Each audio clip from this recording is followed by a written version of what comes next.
दोस्तों, प्रकाश बाबू की तरफ से आप सब लोगों को नमस्ते, सत श्री अकाल, राम राम।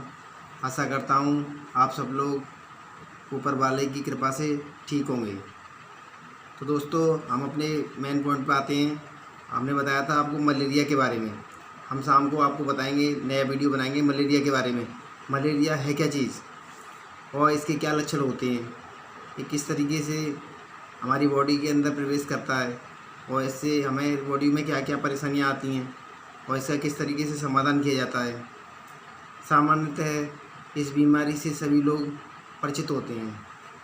इसका इलाज क्लोरोक्विन मेडिसिन के द्वारा, एक क्लोरोक्विन सॉल्ट होता है जो दवाइयों के अंदर पाया जाता है, तो उसके द्वारा इसका मलेरिया का इलाज किया जाता है।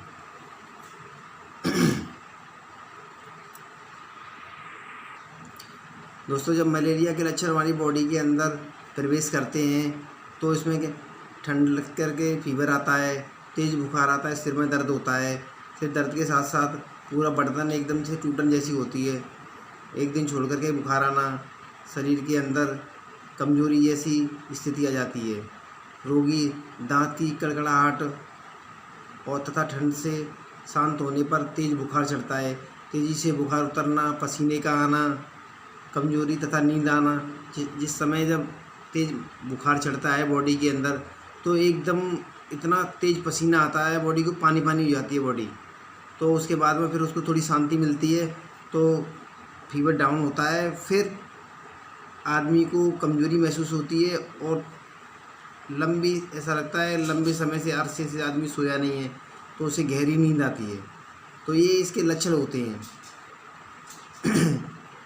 इस समय हमें बड़ी सावधानी बरतनी चाहिए कि पोजीशन मरीज़ की टिपिकल कितनी पोजीशन है, ख़राब है, या मरीज़ की बॉडी फिटनेस में कितनी गिरावट आ रही है, उसने कुछ खाया है कि नहीं खाया है, कितने समय से उसने खाया नहीं है। और इसके अलावा और भी कोई बॉडी पे कोई फंक्शंस दिखाई देते हों, ये लाल तरह के चकत्ते निशान दिखाई दे रहे हों, या इसके अलावा और भी कोई परेशानी आती है, हमें महसूस होता है कि चेहरे पे दाने दाने हो जाते हैं। इन सारी बातों को हमें अपने उसमें ध्यान में रखते हुए सारी चीज़ें देखनी चाहिए इसके बारे में। और मरीज़ के लिए विशेष तरह से खाने का भी ध्यान रखना पड़ता है कि आज उसने कुछ खाया है कि नहीं खाया। बगैर खाए हुए कोई दवाई देनी नहीं चाहिए। हमें इसके उपचार के लिए सबसे पहले गर्म पानी पीने के लिए देना चाहिए। पेट भर करके गर्म पानी पिलाना चाहिए, जिससे क्या होगा, पेट साफ़ होगा। मोशन के द्वारा, यूरिन के द्वारा हमारे बॉडी के अंदर जो नेगेटिविटी वाली गंदगी होती है वो सब निकल जाती है मोशन के द्वारा और यूरिन के द्वारा। गर्म पानी से हाथ पैरों को साफ़ करने चाहिए। गर्म पानी पीना को ही देना चाहिए। टमाटर एवं नींबू का रस सलाद बनाकर खाना चाहिए प्रातः या सुबह शाम दोनों टाइम। तुलसी के पत्ते एवं काली मिर्च का काढ़ा बना करके या चाय में डाल करके पीना चाहिए। दिन में 2-3 बार पीना चाहिए। 3-4 बार टमाटर और इसके अन्य हरी सब्जी का गर्म सूप वगैरह देना चाहिए, जिससे क्या होगा, बॉडी के इम्यूनिटी पावर कम नहीं होगी। इम्यूनिटी पावर जो बॉडी के अंदर होती है वो बढ़ती रहेगी, तो शरीर में वीकनेस नहीं आएगी। जब कपकपी लगना शुरू या उस पैर नहाना देकर घुटने तक गर्म पानी से पैरों को धोना चाहिए। जब तेज़ बुखार आता है तो उसमें क्या, ऐसे सिचुएशन में हम लोग क्या करते हैं कि ठंडे पानी से हाथ पैर धो लेते हैं। ऐसा नहीं करना चाहिए। ठंडे पानी को तो इनके संपर्क में भी नहीं लाना चाहिए। गर्म पानी से हाथ पैरों को धुलाना चाहिए। थोड़ा आराम मिलने पर इसको गर्म कंबल वगैरह में या रजाई में उड़ा के थोड़ी देर आराम के लिए सुला देना चाहिए। जैसे ही हम इसको गर्म रजाई में या कंबल में सुलाएंगे पेशेंट को, तो उसको तेज़ पसीना सा आएगा बॉडी के अंदर। पसीना आएगा, पसीना आने के बाद में बॉडी फीवर डाउन हो जाएगा, और फीवर डाउन होने के बाद में उसको गर्म पानी से पूरी बॉडी को पोंछना है और फिर तौलिए से उसको अच्छी तरह से रफ़ करना है।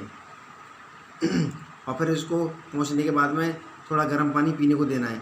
जब पसीना आ रहा हो तो किसी प्रकार का ठंडा पानी, दूध या ठंडी चाय कोई इनके संपर्क में नहीं लानी चाहिए।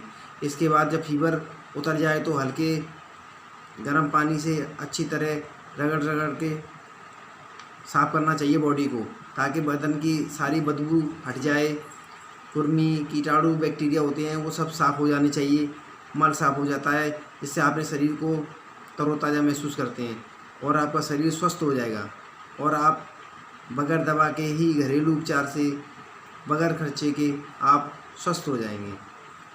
तो इसलिए ये चीज़ें हमें इस तरीके से यूज में लाएंगे अपने में, घरेलू उपचार के द्वारा।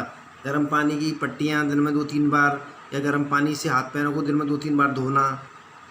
गर्म पानी के संपर्क में रहने से फीवर, कितना भी तेज़ फीवर आ रहा हो, किसी बच्चे को आ रहा हो या यंग को आ रहा हो या बुजुर्ग लोगों को आ रहा हो, तेज़ फीवर आने पर भी आप गर्म पानी से अगर हाथ पैरों को धो, पूरी बॉडी को साफ़ करो, 2-3 बार पोंछा लगाओ, तो उससे क्या है, बॉडी का टेम्परेचर अपने आप से डाउन हो जाएगा।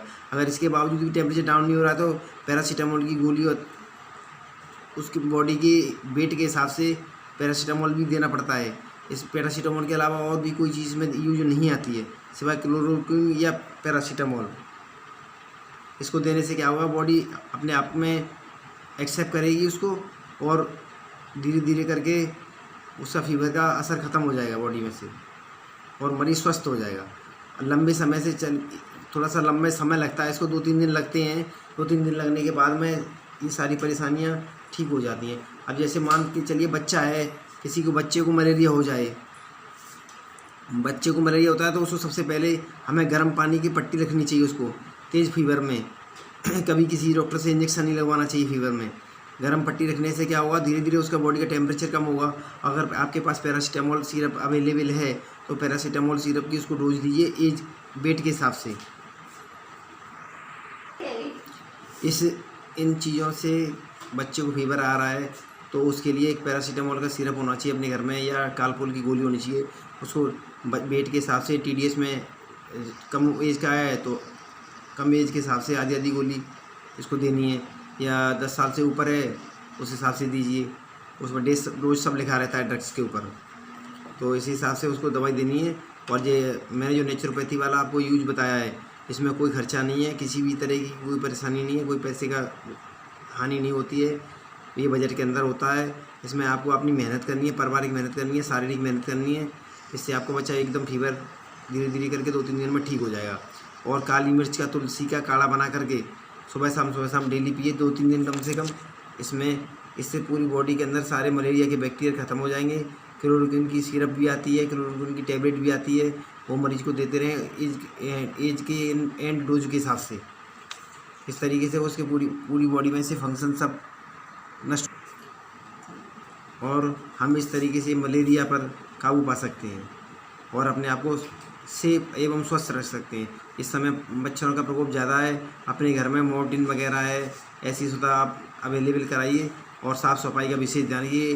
घर के आसपास कहीं गंदा पानी नहीं होना चाहिए, कोई टायर साइकिल की ट्यूब वगैरह ये नहीं होनी चाहिए जिसमें पानी भरा हो, उसमें मच्छर पनपें। दवाइयाँ आती हैं, केमिकल्स आते हैं नालियों में। आप अपने घर के आसपास में साफ़ सफाई पूरी तरह से ध्यान रखें। अगर आपके घर के आसपास साफ़ सफाई होगी तो आपके घर में मच्छर भी नहीं आएंगे, मच्छर नहीं आएंगे तो बीमारियाँ नहीं फैलेंगी। तो इन चीज़ों का सर आपको खुद ध्यान रखना पड़ेगा और अपने आप को सेव करना है। तो आपको सारी ये मेरे जो बताए हुए रास्ते हैं आपको उनको चलना पड़ेगा, फॉलो करना पड़ेगा, तभी आप सेव हो सकते हो। नहीं तो आप अच्छे से अच्छे डॉक्टर पे दिखाओगे, आपके बजट से बाहर जाएगी, फीस भी दोगे, दवाइयाँ भी लोगे, फिर भी बॉडी को कष्ट होता है। इसलिए आप इन चीज़ों को ध्यान में रखते हुए ये सारी बातों को अमल कीजिए और नेचुरोपैथी में विश्वास रखिए, इसलिए आपकी समस्या का समाधान होगा। दोस्तों, अगर आपको मेरी वीडियो अच्छी लगी हो तो इसको सब्सक्राइब कीजिए, लाइक कीजिए और शेयर भी कीजिए, जिससे मैं आगे मनोबल मेरा बढ़ता रहे और मैं आपको लिए नई नई वीडियो ले करके आऊँ। और अगर आपको किस उद्देश्य पे, किस बीमारी पे वीडियो चाहिए तो आप मुझे कमेंट कीजिए। और मेरा नंबर है 9917085697। इस नंबर पे आप कॉल कर सकते हो 2 बजे के बाद। तो अगर और भी कोई परेशानी होगी तो मैं आपको सजेशन दूंगा, आपकी समस्या का समाधान करूंगा। नमस्ते दोस्तों।